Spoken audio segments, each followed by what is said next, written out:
This KFAN podcast is sponsored by Builders and Remodelers, exclusive Twin Cities provider of Elements Windows. Get the highest quality windows at unmatchable value. Visit buildersandremodelers.com for more details. From TCO Performance Center, not because we're going to be talking Vikings right off the top, but we are pleased to be joined by a very special guest. Not the first time she has joined this program. Shiela E. is in town performing. She is kind enough to join us very last minute here via the Connecticut Water Systems hotline. Can you hear us okay? I can hear you okay. Thank you so much. Nice to meet you. It's very nice to, well, we actually have met. You've done a million interviews, so I'm forgettable, so I understand that you might not remember, but I will, maybe this will jog your memory. The last time the Super Bowl was here, we're in Mall of America. You know, there's sort of a media row, and they line up a bunch of different guests, and a lot of them come from the world of professional football. And my producer, I remember. Yeah, Justin Gard gets approached, said, listen, Shiela E. is here. Would you have any interest in talking to her? And I said, well, yeah, of course. Are you kidding me? Music immortality.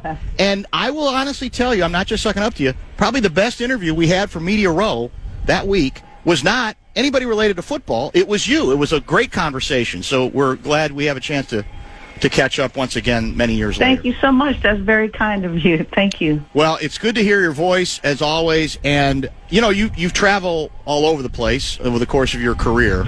I am wondering, because of your connections to this market, is it always a bit more emotional to come back here, especially given your connections, not just to the market, but, of course, to Prince as well? What's it like when you come back here? Oh, no, I have a lot of family here. It's just great to be here and seeing old friends and making new friends. And my favorite chiropractor is here. It's like me leaving home and coming back. It's not it's all good. Outstanding. And tell me about, so you are at the Dakota, which is, I love that venue. I'm curious to know how that is for you as a performer. For folks watching, it's so intimate. It's so wonderful to be in a smaller environment and watch great musical talent like you. What's it like from your perspective? I love playing smaller venues. You know, we go from playing 13,000 people to 300 people. So I grew up in the clubs and playing with my dad when I was younger. It's normal for me. So I like the smaller clubs, and every club is a little bit different the way that it's situated. I sometimes feel a little sad that the way that it's situated, some people can't see me on one side, and different things. And I always tell the owner, I joke, I was like, man, redo the stage. Come on. I want to come back, and I just think it should be. I say that to a lot. He's not the only one, but right. I love being here, and I love seeing people up close and personal, and everyone's been having a great time. We did 2 shows on Tuesday, and then we do 2 shows tonight and 2 shows on Friday, and then we're off to Detroit. Outstanding. How much do you engage in that kind of setting? Because I've been there, and some artists engage the audience a lot, and even kind of talk about their own history, give a lot of nice anecdotes. Others, they play, or they perform, and there's not quite as much interaction. What's your approach? People know me to tell my business and share all the intimate things that I like to share, and I like to share the stage with my musicians because they're my family as well. And we have a good time, and we make up stuff as we go along. Like, we know a certain amount of songs that we're going to perform, but I love the spontaneity. Being spontaneous on stage is really important musically, and we're actually creating songs right in front of you sometimes. So, going out into the audience, having audience participation, you never know. Sometimes I bring people up. It just depends. It's always different. It's not a set where we do the same thing all the time. It's a little bit different. So are the crowds, So you never know what you're going to get. Well, that's got to keep you fresher too, right? I mean, as opposed to everybody. the same songs. Oh, no, all everybody. The time, right? Yeah. I mean, I grew up playing music where, when my dad calls me to, hey, it's your turn to take a solo, and you take a solo, you have to create. Like, a lot of musicians can read music, and sometimes you take the paper away, and it's hard for them to naturally, respond in that way to create. And I want that creation from every artist on my stage or on our stage, because collectively it brings a different environment, and everyone is really special in their own unique way, and that says a lot. Like, to be able to, I have a band that we can actually create and inspire each other. It's pretty cool. What's the most important thing, musically speaking, you believe you learned from your dad? Being prepared. And so everyone talks about the Shiela E boot camp back in the day. I would rehearse like 12 hours. The band would have to say, excuse me, can we, eat lunch or dinner or something? It was boot camp. And because it was important for me as an artist to really make sure that we did all the work prior to. So once we went out on stage, you're going to see joy and happiness and laughter and, just musicianship. We're not thinking about that. We have to remember these parts. We're actually playing and creating because we already know. We did the homework. So my dad always said, do the homework before. Make sure you're prepared. So when you go out on stage, you walk out with confidence and you have a great time, and you're not, struggling like, what's that part? What do I need to do? And that's really important to do that. And then, 15 minutes before, you need to be somewhere, no later than 15 minutes before, because then you're going to be late. Yeah. So it's craftsmanship you're talking about, and the way you get to that place is you prepare, right? I mean, that's what's been important to you. You've got to put the work in, or you're not going to get it back. How important was it, or is it, to you personally, to get that Grammy after all of these years and all of the fine, distinguished work you've done? Well, that's the cool thing about being the artist that I am and being inspired by so many artists, growing up in Oakland, California, and meeting so many amazing people, and because of my dad, and having live jam sessions and bands in the living room, and being inspired by, Carlos Santana and Tower Power, all of the Bay Area, Sly Stone, and my dad's music, and it made me the artist that I am. So I always listen to, my dad brought in Latin jazz. He's a Latin jazz artist, but he also brought in salsa music. And then, he met Tito Puente before I was born. So, bringing Tito, knowing Tito and me, and we just lost Eddie Palmieri, and which is sad because he is the last of the amazing. I know more of Eddie Palmieri's music than anything, but to say that, it's like all of the artists that I've listened to and learned. Salsa music was something that we grew up listening to. And I've never done a salsa record, and so for me to win a Grammy, especially some music that I really love, and people not expecting me to do something like that, and being rewarded by my peers, I'm just very humble and grateful, and I was so excited, and it means a lot. It really does. Shiela E., kind enough to join us. Just a few more minutes with her. I appreciate the time that you're giving us. She is at the Dakota. In fact, you finish up, it's tomorrow night, correct? Friday night? Yes, two shows tonight, 2 shows tomorrow. Awesome, even better. So, in terms of, you mentioned the grant. I mean, do you view the Grammy as validation? I mean, your work's good, or do you look at it a different kind of a way? Emotionally speaking, how did you connect with it?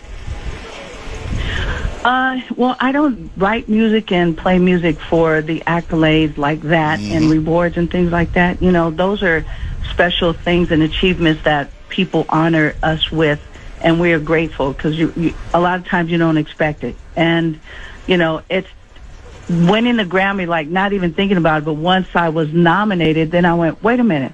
When was the last time I was nominated? And we looked back, and it was, 40 years ago. So it was, 1985, I believe, the last time that I was. And, yes. And that was the last time I was nominated. And that being said, it's like, wait a minute. I knew I had never won a Grammy, but I didn't realize that was the only time that I was nominated. So it was really special. I mean, I connected. It's not that it validates what I do, because, like, I do what I do because I love what I get to do, and there are no rules for me as far as what type of music I make, and it has to be this way or that way. I have my own record label. I can do whatever I want, and we can do as a entity, all my music friends and everyone that puts into it. It's not just me. Everyone gives, and it's a big deal, and it takes a lot to do what we do. So it was special. That's all I can say. You mentioned, I think we've talked about this before. You grew up around so much outstanding artistry when it comes to musicians in the Bay Area.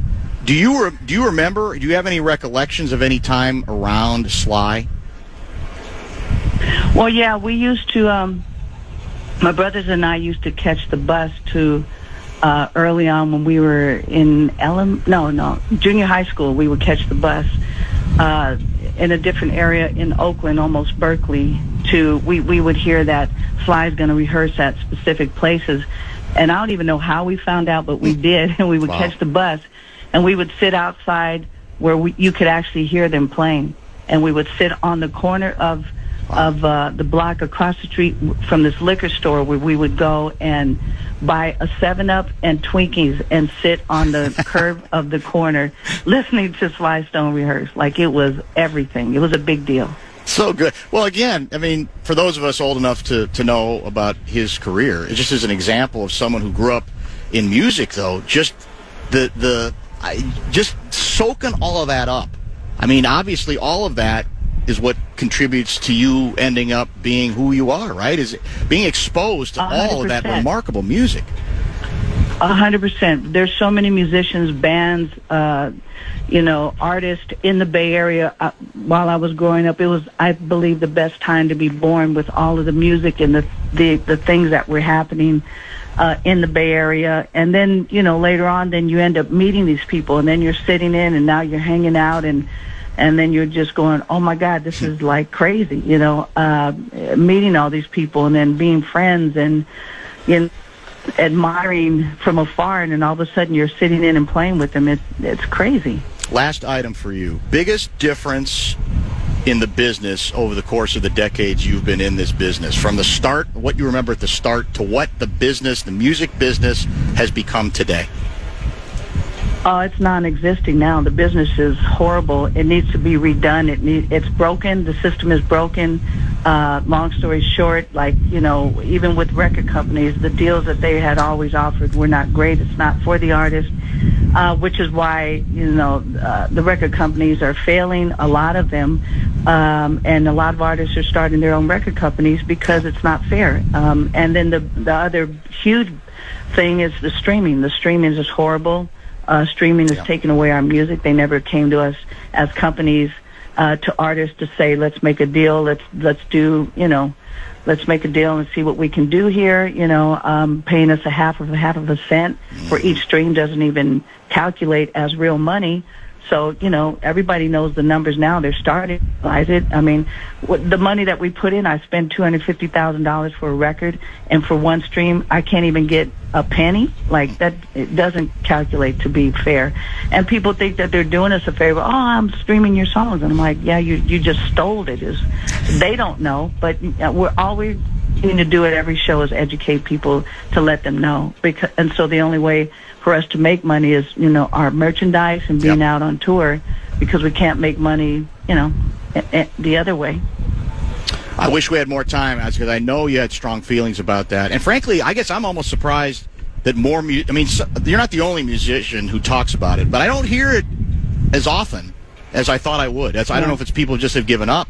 They say we don't know what to do about it, or they worry that people aren't going to want to listen. But everything you say is certainly very valid. It's a different world musically, for sure. 100%. Thank you so much for the time, and be well, and continue to perform as well as you continue to do. Thanks for the time. Thank you so much. I appreciate it. Shiela E., kind enough to join us at the start of our show. Not at training camp. She's not here, but we're here. And we'll be here until 6:30 tonight. And there's going to be plenty of football conversation before this show is done. In fact, let's get an early break in, and we'll set up what we have coming up, the arrest of this very kind of warm, at least when the sun's out, afternoon in Eagan, Minnesota. Back in a minute.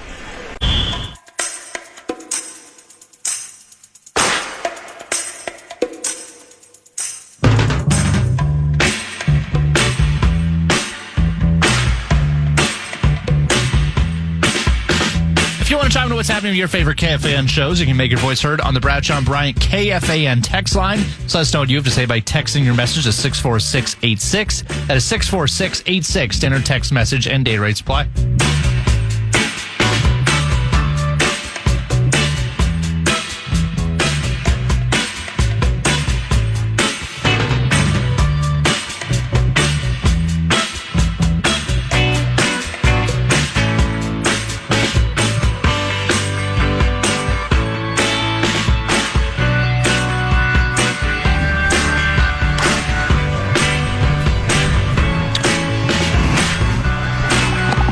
We are back at TCO Performance Center, Vikings practice. Looks like we're still in, can't tell what we're in here. Are these individual drills still? Looks like the offensive line is working on their own. They're right in front of us, huh? Then it looks like everything else that's probably 7-on-7 stuff over there on the field to our right. JJ just took a snap and he's looking right, doesn't see anything, goes back to the middle and fires it to nobody. It's broken up. And that's kind of a continuation. Air. Yeah. No defensive line. Because as you brought up yesterday, there were a couple nice throws yesterday, but there was no pass rush, and there's no pass rush right now either, which you'd like to think means the percentages are going to be pretty good. Thanks again to Shiela E. for squeezing us in today. Always good. I mean, ideally, we'd have more time. It wouldn't be at the start of the show. But she's got two shows. And my fantasy, as I mentioned yesterday, was trying to get her in studio tomorrow. But I don't think that was going to work. So we get what we get. And she's always good to talk to. And she is. We finished with it. I probably should have gotten to it sooner. She's been very opinionated about the business. Yeah. And that artists are getting screwed. And I think they are. Yes. I think that's undeniable, right? Seems again, like you could say some of the stuff, it is what it is at this point. But when it's, artists' work that they've created out of nothing, you'd like to think there should be some value to that. And I just don't think the system has figured out any way how to do it in this new age where albums don't matter. Right. The way that they once did when I was growing up. It was an album. You'd make hundreds of thousands of dollars or more out of an album, right? Yeah, and now they got to go on the road. Now they got to sell merchandise, and they have to threaten lawsuits for afternoon drive shows using their bumper music and podcasts. Yes, we're in the middle of that. That's all part of the deal, and that's exactly right. And that's because you got to have a certain license, and our company's got to pay for that license, and it's expensive as it should be because it's their music, and so I assume that's all part of it. I'm sure it's still a part of it. Absolutely has to be part of it as well. Tweet us, Dan Barreiro, KFAN, Guardsy as well on X if you'd like to reach us today because the Bradshaw and Bryant KFAN text line is not going to be part of the deal. I don't know back at headquarters, Brett Blakemore, if we have such a thing as a happy birthday song of some sort. Well, even that. Yeah, I don't think we can play that. Can't play it anymore. Just say it. I don't even think you can say it. Domain at this point? Might be. No, it probably isn't. I don't want to get you in trouble. I know you're still smarting. He's still reeling from the Patera interview a couple of weeks ago. But let's all wish a hearty happy birthday, bumper to bumper happy birthday to Alan Page. Yeah. Turns 80 years old today. Alan Page, 80. Did we have him at the fair last year again? We had him on the phone. With Bill Guerin. That's right. Bill Guerin was with you. I wasn't there. I think it must have been football You're day. right. It was a football day. And he called in. He did call in. With Bill Guerin, which was memorable. It basically made it sound like we forgot to invite him. Should we try? Should we invite him this year? I think we should try. Yeah. But, I mean, we'll see how it works. Alan Page, I've said before, in terms of me watching professional football, and remember, I grew up on Dick Butkus, but all objectivity forces me to say Alan Page is the best defensive player I ever saw. I mean, he was absurdly good. I'm not even sure the films, I weren't video then, I guess it was more films, do justice. But look at the numbers on him. He was in the Pro Football Hall of Fame class of 1988, the NFL 100 all-time team, the all-decade team in the 70s, 9 Pro Bowls, 5 times first-team All-Pro, 2 times NFL Defensive Player of the Year. And in 1971, he was the first of only 2 defensive most valuable players in the history of the National Football League. 4 times they list NFL/NFC champion. Of course, Associate Justice of the Minnesota Supreme Court.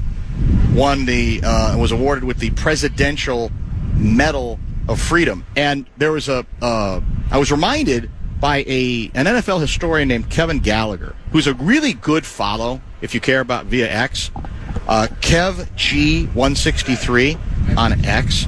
And he was the one who reminded me that this was indeed his birthday, and noted that as a teenager, Page worked a summer job cleaning up at the construction site of the Pro Football Hall of Fame in Canton, his hometown. Yeah, Canton. 25 years later, he comes home to Canton and the Hall as an enshrinee, the first player born in Canton to be inducted.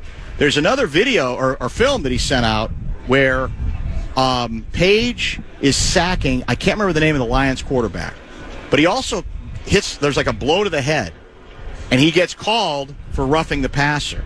He's not happy about it. And so they mark off the 15 yards, and on literally the next play, he sacks the quarterback, this time legally, and then basically goes to the ref and says, "Is that okay this time?" Because somebody, what teammate was it? It might have been Jim Marshall, who said the one thing you don't want to do is get Alan Page angry. Think about that. Because I could never even imagine him angry. No. Because he's so mild-mannered. That's exactly right. You know? But he... I hope he's having a great birthday today. I hope he's doing well physically and mentally as well. And it's always been a pleasure for us to have him on the show. And maybe we will get him on at the Great Minnesota Get-Together this year, one way or the other. Maybe if it ends up being by phone, it's always better in person. But 80 years old on this very day. You mentioned to me that you think they're doing some Jim Marshall honoring today. Yes. Here at camp, correct? Yes. Yep. His widow is here. Some of his family is here. Some of his teammates are here. That was part of the reason why Scott Studwell was on with Common and Rosie, because obviously, we lost him this past summer, yes, right? A couple of months ago, and they've got his number 70 on the jersey, and they're going to do something at the home opener, I know, and they're also going to do part of the Legends weekend is going to be a little bit of a tribute to him. So that makes a lot of sense. Yeah. But I think. Because we were trying to figure out why so many people were in the area where we park. Yeah. And I think it's because there's a lot of Jim Marshall friends and family that are hanging out. Very well populated today. I think it's as much as I've ever seen it. The bleachers, there's some people here, some gone already, but really good crowd out here in a number of the tents as well. And as we talked about a little bit yesterday and a lot on Sunday with Blakemore, I think it's the one part of a team that Vikings fans can feel they're very well represented in National Football League history, right? I mean, Page played inside, but he was a tremendous, basically a torturer of the quarterback. Right. Also very good on the run game. And, Jim Marshall is on that list. Obviously, Chris Dolman is on that list. Jared Allen is on that list. Johnny Randall's on that list. It's a pretty impressive list going all the way back decades to, as I mentioned, Alan Page. The thing about Page was, for me, when I watched him, and I don't know how much film you've seen of him in terms of highlights, was just the explosiveness, the quickness. Because you think of, especially then, you really don't think explosive, right? You think almost lumbering along the lines a little bit. He was small. He was cat-like quick. Yeah. And to the point where eventually that became an issue between him and Bud. Right. Regarding his size. But his explosiveness, his first step, that sort of thing. I mean, there were linemen who whiffed simply because his first step was so impressive. And not to mention, obviously, what he went on to do in his illustrious post. That's what I'm always fascinated by, because we always Scotty Scheffler just made us think about this a little bit, a couple of weeks ago, right? That yes. You always assume that everybody that achieves that level of greatness has to be Michael Jordan or Tiger Woods and just obsessive about all of it all the time and sacrifices everything in their professional life, their personal life, all of it, just to be great. And when you read off all those accolades, I bet if you did that for Alan Page, he would tell you to move it along. Like, he's so unimpressed with himself in terms of his football career. And if you I'm sure you asked him about it, and I just know his answer. I can just see him deadpan. Well, I was fortunate to do some good things and have some good teammates, have some good coaches, and And that's about it. And, okay. Well, in fact, the game over the years was that's the way to get him going. You almost do it purposefully, forcing him in that mode because you knew he's like, we don't need to go back into all of that. Hell, I remember the time I tried to get him to talk about one of the most famous college football games in history that ended up in a 10-10 tie. And it didn't bother Notre Dame and Michigan State.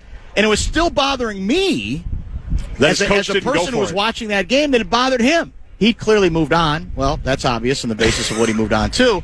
But me, I still live in the past when it comes to sports. Well, he said even at the time it didn't bother him. Yeah, he didn't bother him. Like, I could even see... The way it's supposed to be is players, we want to win. Right. Let's go for the victory. Yeah. Coach, come on. He goes, well, he was the coach, and that was his decision, and we just lived with it. Really? 10-10, 1 versus 2? Because I think they had a chance to, go for the win. They did. And didn't. They just sat on it to make sure they didn't turn it over. Yeah. And give the chance to the other team to get the ball. That's crazy. Yeah, it was. But it did not move him at all. No. I got absolutely nowhere with him on that one. I know you're probably planning Maybe for I'll try it again. 5 to 7 minutes on that discussion. You got about 12 seconds. All right, so the rest of the show today, we do expect after practice, Alec Lewis is going to stop by. Yes. And that's going to be after Josh Metellus. Correct. So Metellus first, player first, and then Alec Lewis will be on the program. I didn't even talk to you about Dr. Dan's inbox. We better off skipping today, you think? It's difficult out here. Yeah. That's what I figured. Yeah. So we'll skip that. Maybe we'll wedge it in tomorrow. We'll see how our schedule goes. But that's the lineup the rest of the way. A lot of football conversation, a number of other subjects from the A section to get to as well, including a story that broke yesterday. But when we come back, are we letting, or is the National Football League letting the ammonia terrorists, what do we call them? Smelling salt terrorists win because they've clarified their previous policy announcement, and everybody in the National Football League is talking about it. Too controversial for some shows, but we will lay it out in much depth and detail when we come back. Mall of America's mystery cards are back, and we're bringing them to you all summer long. Come grab yours at KFAN events throughout the summer or wherever you see our KFAN street team. And make sure to redeem them at Mall of America for fun prizes and big discounts. Full list of events, KFAN.com. Keyword calendar.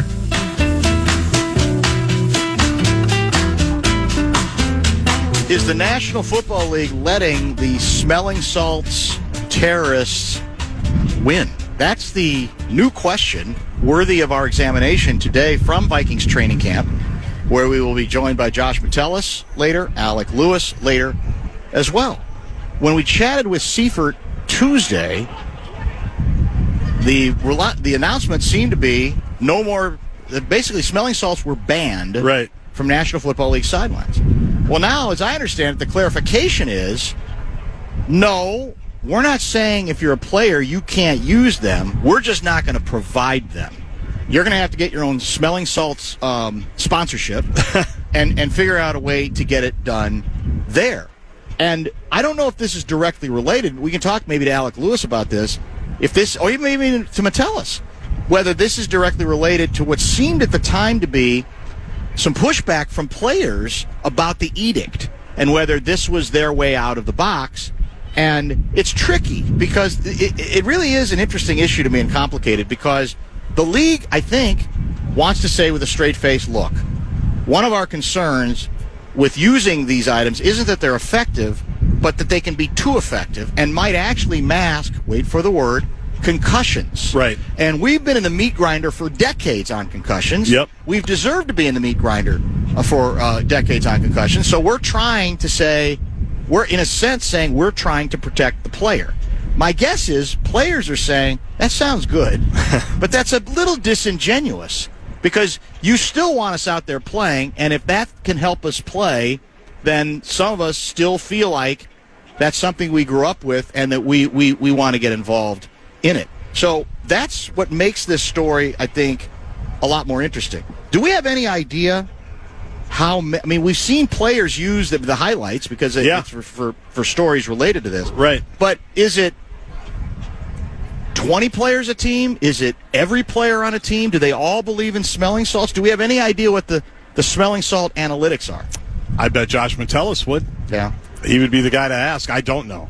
And by the way, smelling salts are described as pungent packets of ammonia and other chemicals. Yeah. Right? Yeah. I don't know what the other chemicals are. We read a few of them off on the Power Trip smelling salts, yesterday or 2 days ago? I can't remember which ones were in there, but there were plenty of ingredients for sure. They're saying also there's some potential harm in actually using these substances. Well, it doesn't seem legal. like it could be great all the time. Ammonia? Just sniffing ammonia? Yeah. There's a reason why your body reacts that way to it, right? That's not a natural reaction to when you put the smelling salt next to your nose. There's a reason why it has to. So I can't imagine it's 100% good. Your guy, Dr. Alan Sills, he's the NFL's chief medical officer. We used to have like weekly conference calls with him during COVID. Remember we used to Seriously? Well, he was on a conference call. It seemed like talking about health and safety forever. Very true, Davey.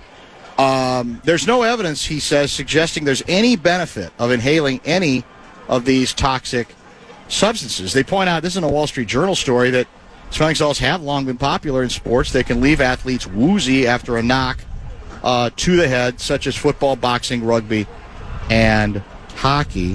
Hold on, where did this go? Let me scroll down. Advertisement getting in the way. The league's decision came after the FDA last year warned consumers against inhaling products marketed to promote alertness and boost energy, and issued warning letters to numerous companies because they've not demonstrated these products to be safe or effective for their intended uses. Now, I saw a video earlier today of a bunch of ex-players who said, if you think they're not effective, you're delusional. Really? Because I used them my entire career. Yeah. And they are absolute. Now, there may be harmful side effects, but they're absolutely helpful in clearing the sinuses, so to speak.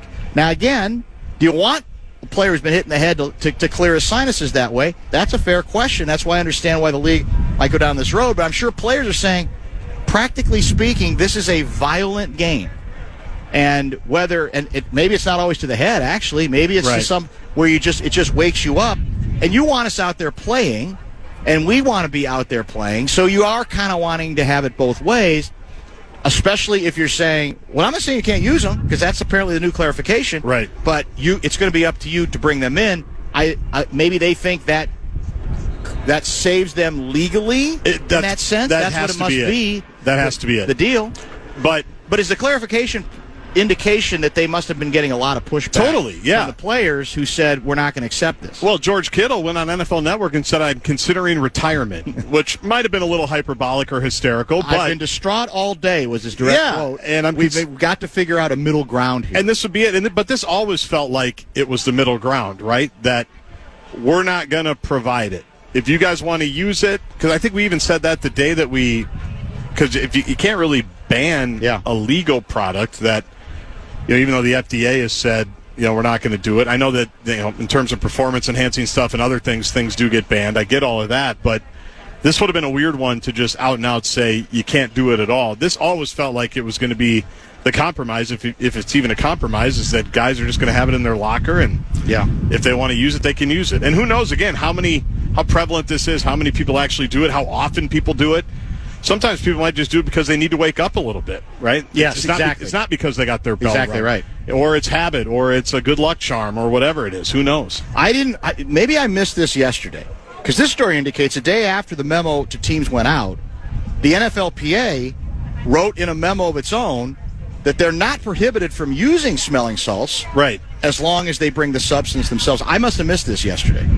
Do you remember it from yesterday? Well, I remember thinking, I don't know if I read that, but I remember either hearing it or thinking that has to be the middle ground of the whole deal. That's just especially this close to the season, where it's almost seemed to me to be something that if you're not going to have it collectively bargained, you're at least going to have try to maybe start the conversations back in March. Right after the Super Bowl. The owners meeting at Phoenix when they're all eating eggs and talking to Alec Lewis and Ben Gesson. Unless the NFL anticipated this was going to be the reaction, and they didn't want to have months and months of the debate breaking out. How many radio shows, not the Power Trip, do you think in the last 2 days have done some type of smelling salt bit experiment, like where they try it on the air? Yeah. Like Weenie in the Bud on KJR. Well, the Morning Zoo did it. And the sports animal had to have done it. Yeah. I bet if we did a search for radio smelling salts, I bet is 50% too high? I bet it's 30% of sports radio I think shows. It's half. You might be. I think you're being Every too dual show, like shows like yours where there's just the one name, you guys kind of do your own thing. But when there's a duo or a trio, it's automatic. It's automatic. Like one of the two of them's going to do it because there's always the guy, the bit guy that kind of has to do it. You're probably. I'm right sure we about could that. find a lot of videos right now. And they're all streamable because every other radio station in the country is streamable 24/7 except ours. So we could go out and we could watch the video. That's a shot if we wanted to. That's my verbal smelling salt to our streaming. Well, department. I think you and I have talked about this. I'm too much of a wimp.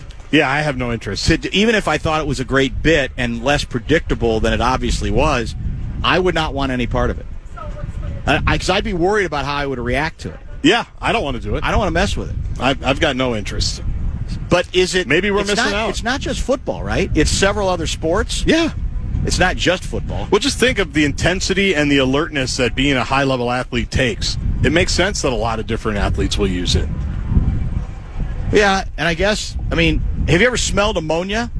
It's potent. Yeah, probably. It doesn't smell good. It's you want to you kind of want to avoid it. So yeah, maybe we'll ask Metellus about all this. And is it it's interesting because Kittle we kind of view as a very physical guy, right? Big time. So is it only used by big macho physical guys? The tough guys? The tough guys, they somehow need it, or is it everybody? I think probably it's everybody. Like, for example, do you know the answer to this question? Have high school practices begun already in the state of Minnesota, football? I think they're having meetings. Okay. And then eventually they're going to have practice. Yeah. So can a player, are ammonia capsules available to high school players? Probably not from the school. That's all I'm asking. Yeah. Or was it from the school? I'm just saying. I'd be stunned. Unlikely? Yeah, I would be stunned. And that goes back maybe, we think, a long time or just recently? Yeah, I don't think they're really passing. I don't think high schools are really passing out anything. Maybe I'm wrong. Yeah.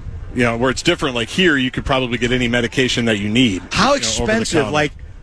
Do you get, how many do you buy at a time? Well, the little power trip jar, it looks like there's they've been using that jar forever. For years, right? So it seems like there's a lot in there.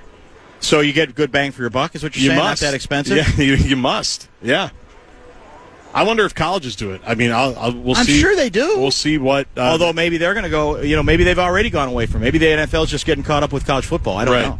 Yeah, I'll have to see. I'm supposed to go to Gopher practice sometime next week. Maybe I'll ask if smelling salts are a big deal in college football. Yeah, I'm kind of curious because we've all seen. I guess we've all seen shots of people using them, but I will tell you, I thought it was pretty rare. I really didn't think, but then it seems like for the George Kittles of the world, yeah, it's part of his routine.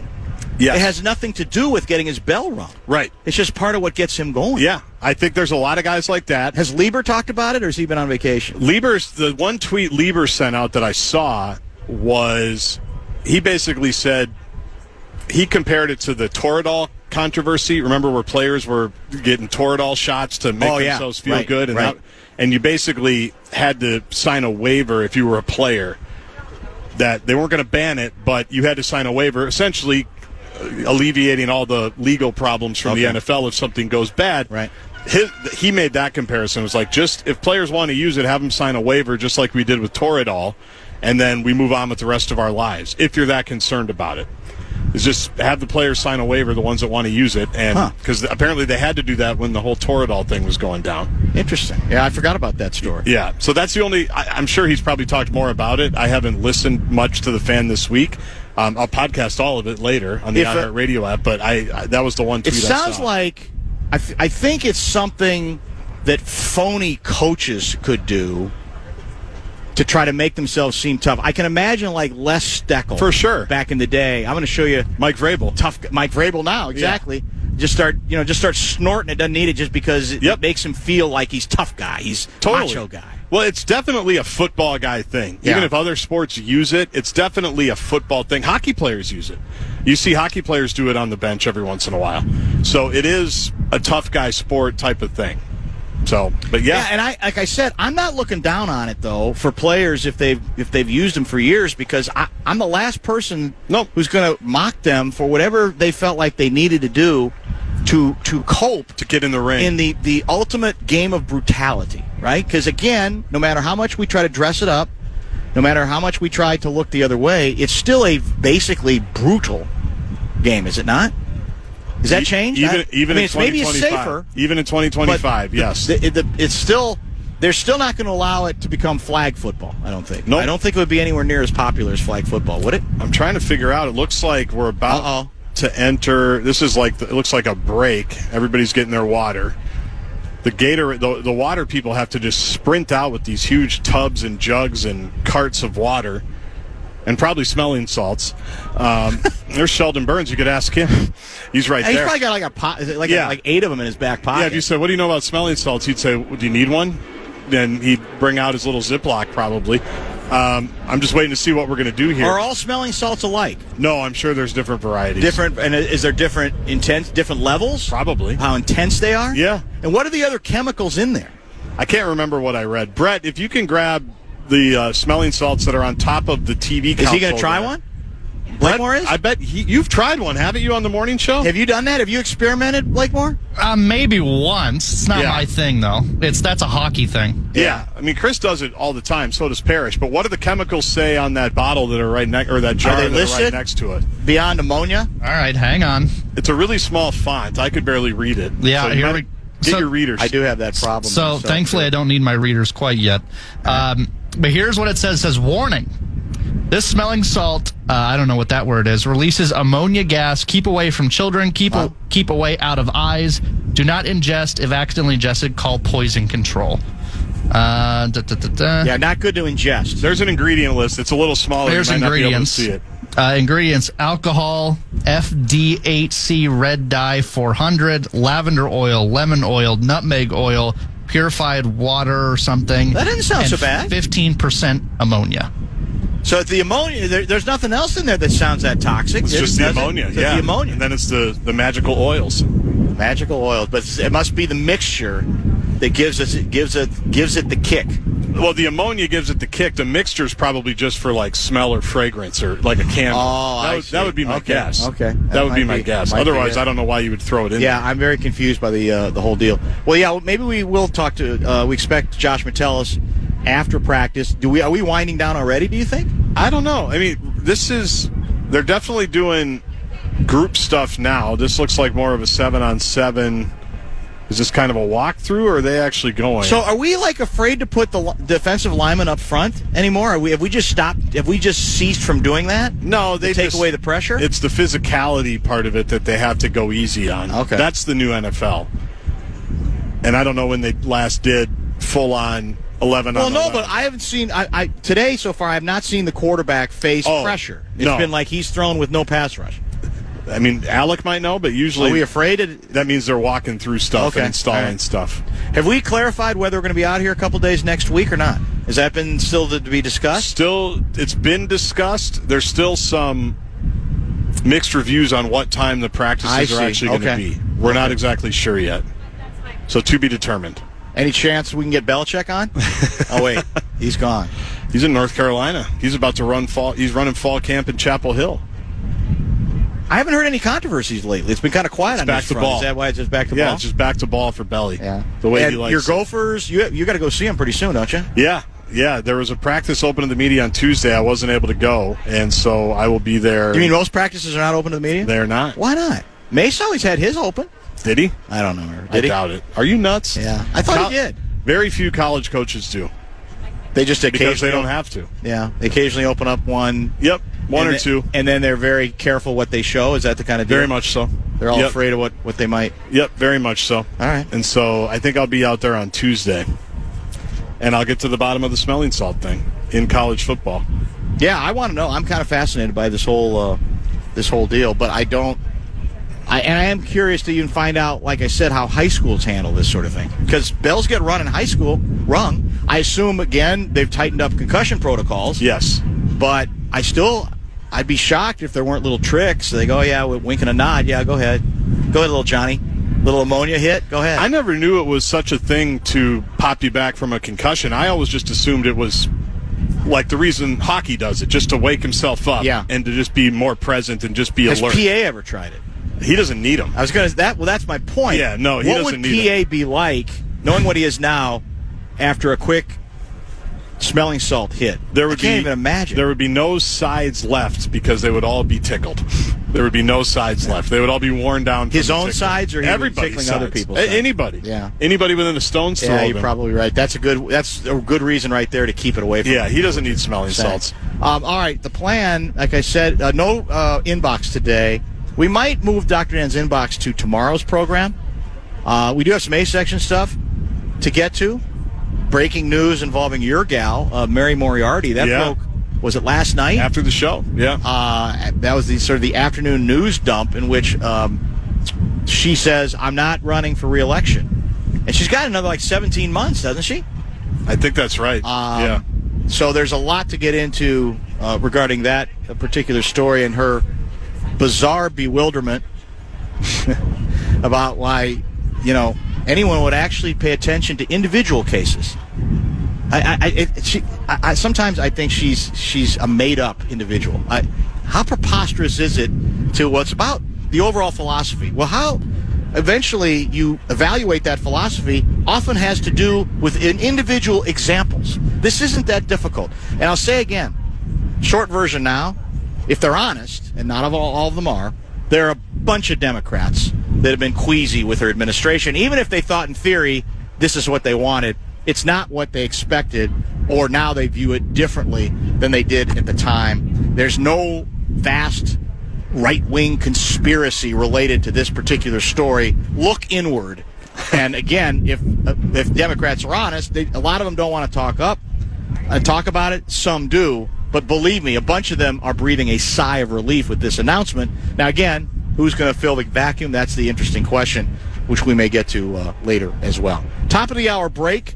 We will come back, continue to monitor Vikings practice, and prepare for 2 4 o'clock hour football-related guests.